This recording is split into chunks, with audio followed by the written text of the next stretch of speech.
كل نفس ذائقة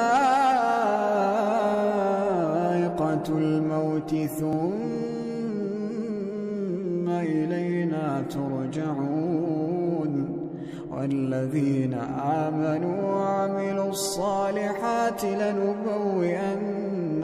من الجنة غرفا تجري من تحتها الأنهار خالدين فيها نعم أجر العاملين الذين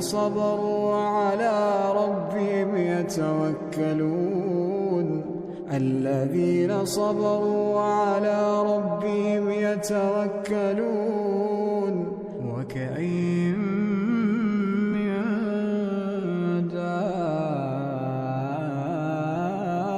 دابة لا تحمل رزقها